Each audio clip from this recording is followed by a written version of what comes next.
Welcome back to the Red Talk podcast on the Sportycast network. Good evening, good afternoon, good morning, wherever you may be watching this episode. It is nighttime here in South Africa. It is evening, afternoon time over in the United States. And I'm saying that because my guest tonight, is Isaiah from the United States, lifelong Man United fan, and he's a coach as well. So welcome to the show. No, I appreciate you having me on, and I know it took a little bit of a couple weeks to get it going, but we're here, so let's get the show on the roll. We are here, man, and I'm super excited for this one. Like you said, it's been a couple of weeks in the pipeline, and the first thing that we always do to brand new members or guests on the Sportycast network is we have a little bit of an icebreaker. So this icebreaker would be Manchester United centric because it's a Manchester United show.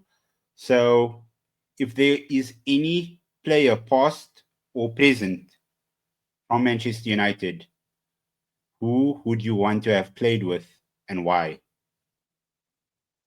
I will go with Wayne Rooney. Is that okay? It didn't have to be current, does it? No, past or present. Okay. Yeah, I will have to go with Rooney because I think he was a captain that you wanna go to war for. So, and he was my favorite player growing up. And yeah, I think when I used to play, I think we had a bit of the same attitude, a little hot head, winning mentality. So I would like to have somebody like that. That's not myself on the team. Nice. I love that. I love that. Rudy is probably my top three Man United players ever. So I get that. Before we get into the Man United talk, let's just go behind the curtain a bit and tell me about how you got into supporting Manchester United in the first place. Yeah. So usually when people ask, yeah, it's not like I would say like a romantic story. I would say, when I was about 6, 7, maybe even younger, I was playing a FIFA game, and I clicked on the Premier League, and then once I saw the crest of Manchester United, I just fell in love, and then I've been doing my research, watching them on the TV on the broadcast ever since then, since I was a kid. So yeah, that's about it. I know it's not the most exciting story, but that is the story of how I fell in love with the Manchester United. I passed all these other teams, didn't feel no connection to them, but when I saw the Manchester United badge, I just felt an instant connection. I love that, man. Like, it doesn't always have to be a romantic story. Like, stories like that, they are just as valid. Um, was Manchester United at all in like sort of an inspiration or motivation for you to become a coach yourself? Yeah, so I have the Lobos at here in Nacogdoches, and uh, well, my dad had the team when we were younger, and they were blue. And so whenever I took over about 4 years ago, I changed the colors to red. So that was because of Manchester United. I love that, man. You have to try to throw it in there as much as you can when you have the power. Um, the last week of pre-season just finished. United played against Fiorentina yesterday. It was the David De Gea farewell match, essentially, because he never got that one in the first place. Um, but just run me through this entire week from the final game in the USA to the game at Old Trafford yesterday. How things have been coming together. Mbuemo getting some more minutes, Cunha getting some more minutes. Just seeing the team sort of gel together. Seeing Amorim's patterns of play coming into play.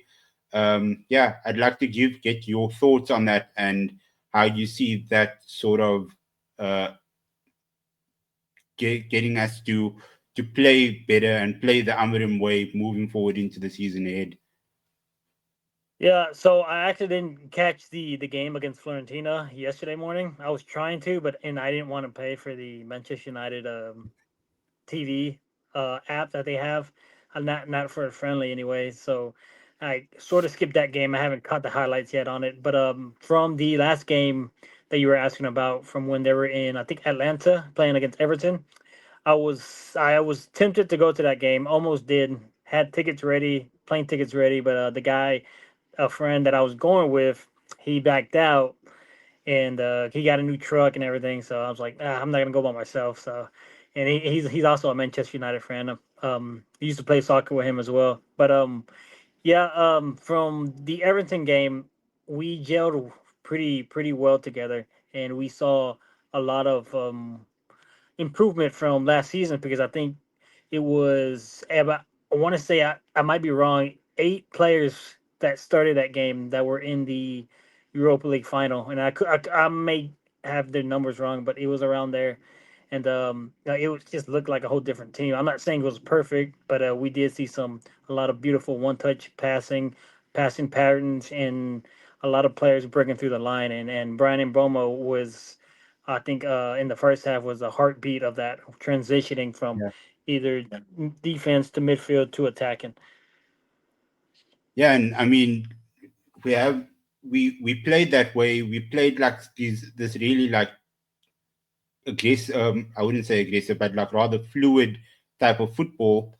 And we did that without a proper number nine. I mean, like we played with Hojlund for a little Hmm. bit, but that's not who Amorim wants to play football with this season.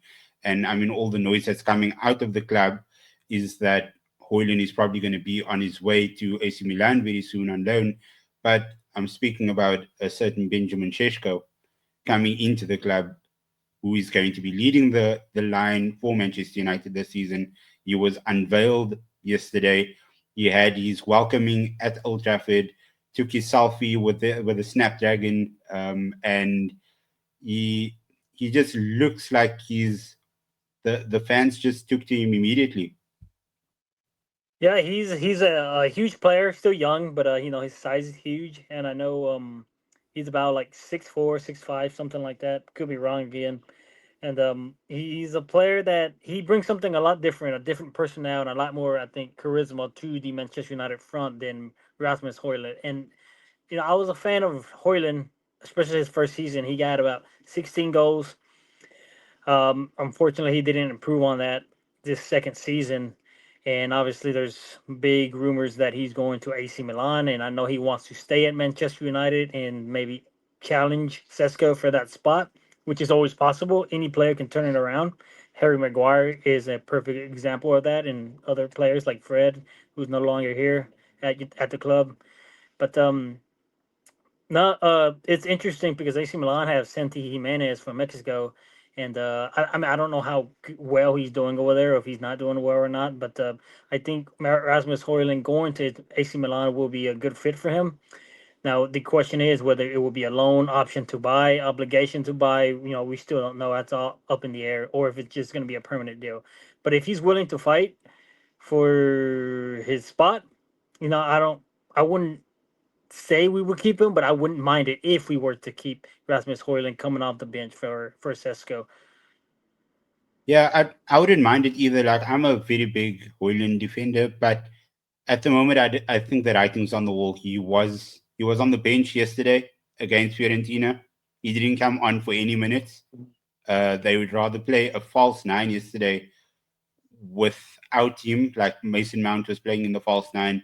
Then there was a time when Mbuemo went up front. Cunha also played in the nine spot. So all of that, while a recognized number nine was on the bench, I think the writing was pretty much on the wall for him, and I think that was Amorim's way of saying that, look, kid, you're gonna have to go somewhere else if you want to get some minutes this season. It is World Cup year next year, so you have some decisions to make. But like you said, I mean, Harry Maguire did that. He was basically an outcast at one point, and then he just started getting his head down and he worked his way back into the team. And now I think about a week ago, I read an article or a tweet where it said that he's pretty much going to stay at Manchester United for the rest of his career and he wants to retire there. So, I mean, that's a very good success story of how he turned that around. So, I mean, you never know. Hoyland's only 22 years old.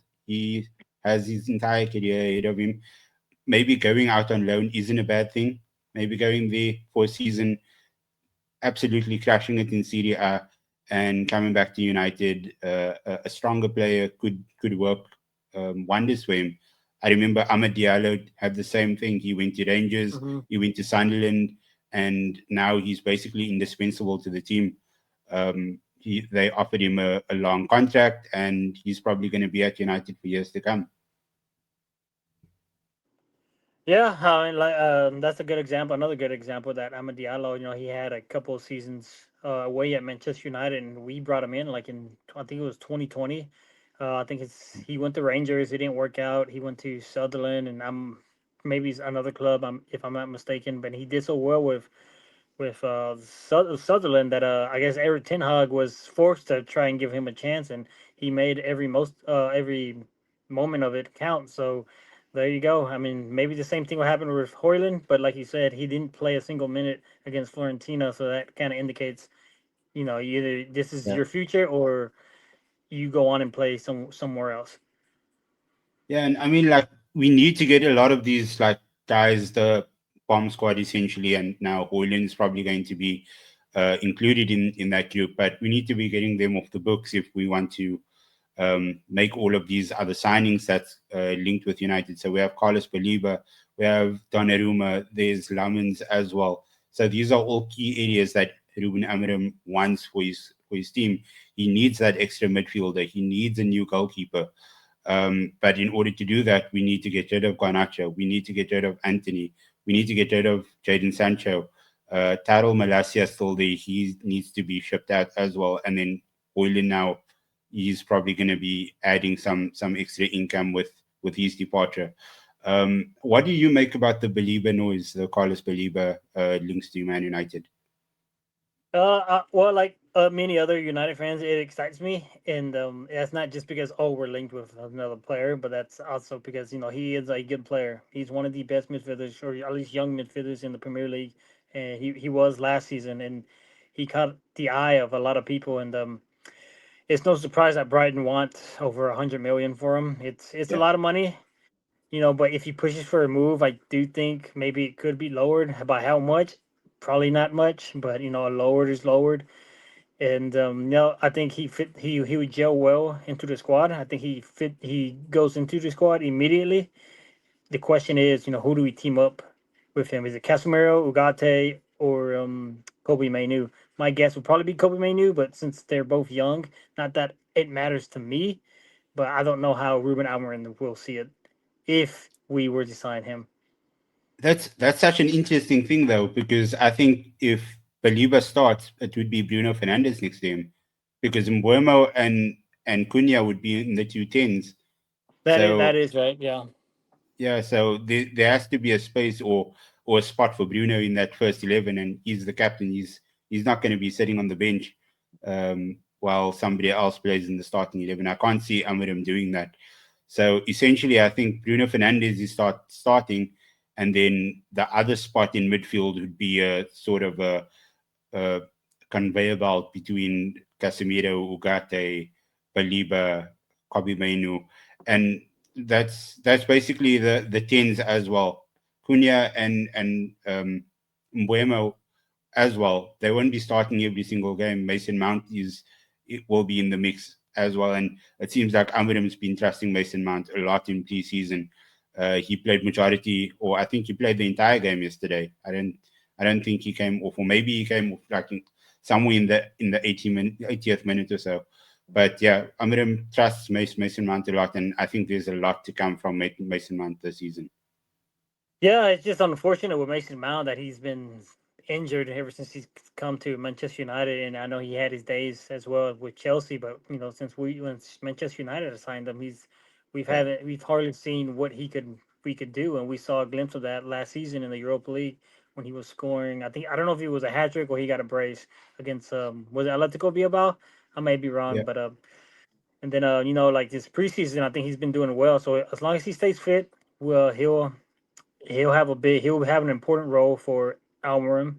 And yeah, Bruno, I completely forgot about Bruno, and I don't know why. It's probably the lowest sleep that I have. So But we also have Joshua Xerxes. So whether we play him as a second or third Yeah, option to striker, or to where Imbromo is gonna play, or where Cunha's gonna play, he'll definitely be a part of the squad. But I think he knows he'll more than likely probably be the backup for the majority of the season if the other two players are performing or aren't performing better than him. yeah.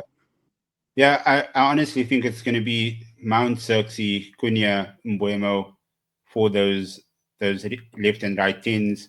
And then up front, we'll have Sesko, Chido, Obi. Mbuemo will probably assist with that striker position if Amorim doesn't trust Chido, Obi as much just yet. But I think in terms of forward options now, he has that luxury that he didn't have before, and it's more just about midfield now, like getting that strength in midfield and getting a good goalkeeper in to ensure that we don't make the silly mistakes that we did last season. And just segueing over to that one, we are linked with Lammens and Donnarumma. He has rejected a new deal at PSG. PSG have put him on the market for about 26 million, which I think is really good, but his wages are probably going to be astronomical, because that was his stumbling block over there. Like, he wanted a certain amount. PSG didn't want to offer him that, so now they just slapped a price tag on him, and he's probably going to be demanding a hefty fee per week. But before I chat about him, a few years ago, it was your tweet that actually went viral about Andre Onana. You were the one that called that. I think it was ESPN FC that picked up your tweet, Yeah. and it just went absolutely viral. It caught fire. How have your feelings towards Onana since then changed? And would you accept the fact that he's not number one anymore and that he needs to be shipped out now? Oh, I mean, so there's always going to be a bit of a bias for me because of that with Yeah, Onana, and before that, before he came to Manchester United, a lot of people, were praising him in that Champions League final, and I always thought he was a good goalkeeper, with it, especially as Ajax days, as that tweet proved. But yeah, I mean, if we can, as long as we bring in another goalkeeper like Donnarumma, 100% behind it.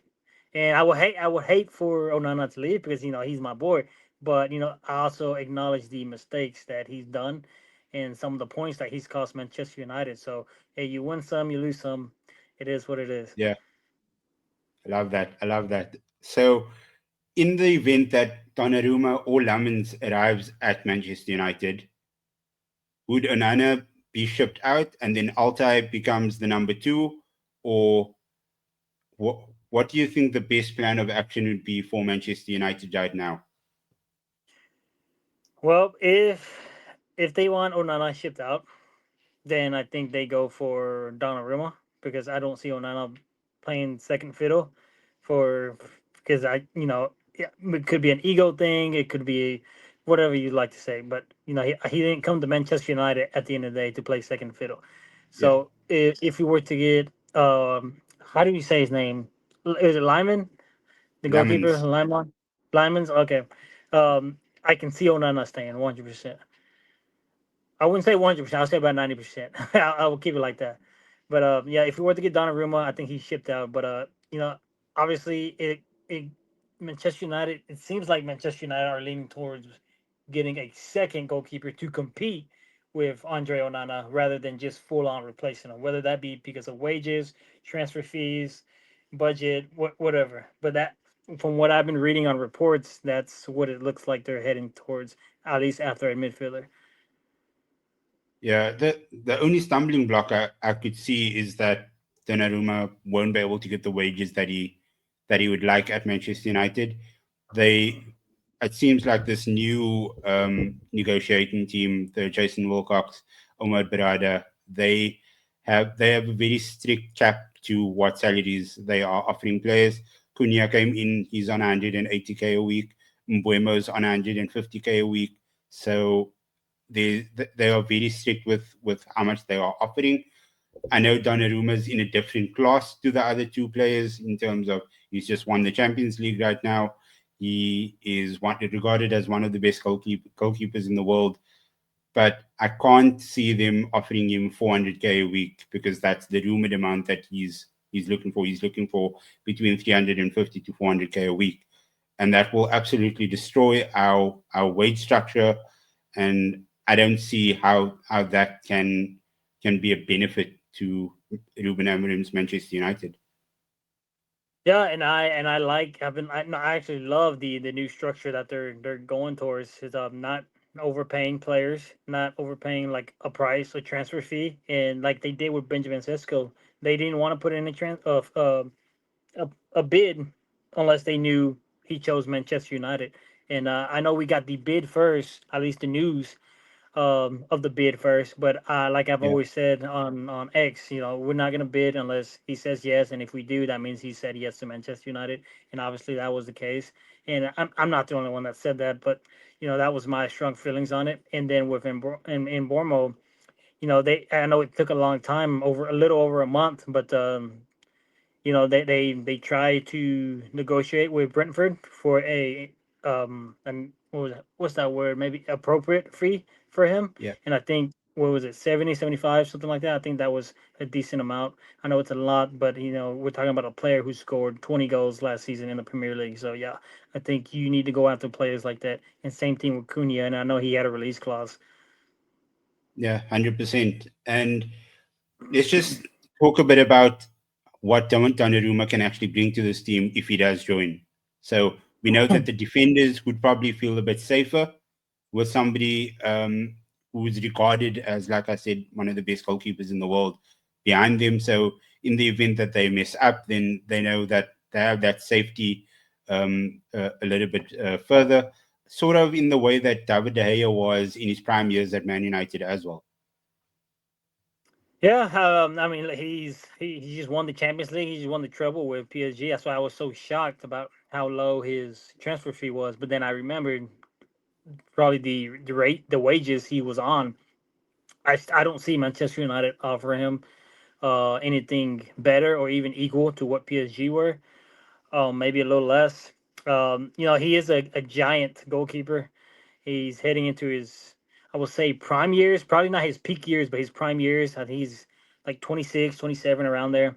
So, yeah, I mean, if if they could get a deal done, low fee, low wages, appropriate wages, I'll say, then I'm all behind it. But other than that, I just can't see it happening. Yeah, I think that's one that we definitely have to just keep our eyes on.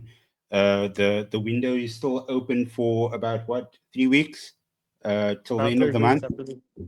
Yeah, so yeah, we have to keep our eyes locked on that one. Uh, Other than that, do you think that this has been a very good window for Manchester United? I think it's been one of our best windows in a while. I know it's only three players, but these are three players. Two of them who are Premier Exactly. League proven. Cunha with maybe around about what, 16 goals in the Premier League, 20. I can't remember. In all competitions. Brian Bromo, 20 goals in the Premier League, and what was it? Sesko, he had 21 goals last season, all competitions. So yeah, I think in terms of bringing in strike force, it's been one of our best windows in recent years. Now, and I'm also looking at it as the way we are handling business. You pick Manchester United, or we're not placing a bid. You pick Manchester United, or we move on. I think that in itself has been one of the best transfer windows, because previously we would have thrown bids without them even Yeah. knowing that they want to join for us, especially after we finish 15th. So all things considered, I think this has been a very good transfer window. Would I say perfect? No, I think bringing in Baleba would just be right there, right below perfect. Yeah, I agree. I think the difference is that we have football people in positions to make these decisions now. We have the data to back up why we are going for these transfers, whereas previously it would be people like Ed Woodward and Richard Arnold making these decisions, people who work in finance, who don't have that many um, that much experience with footballing decisions, or even just a footballing background for that instance.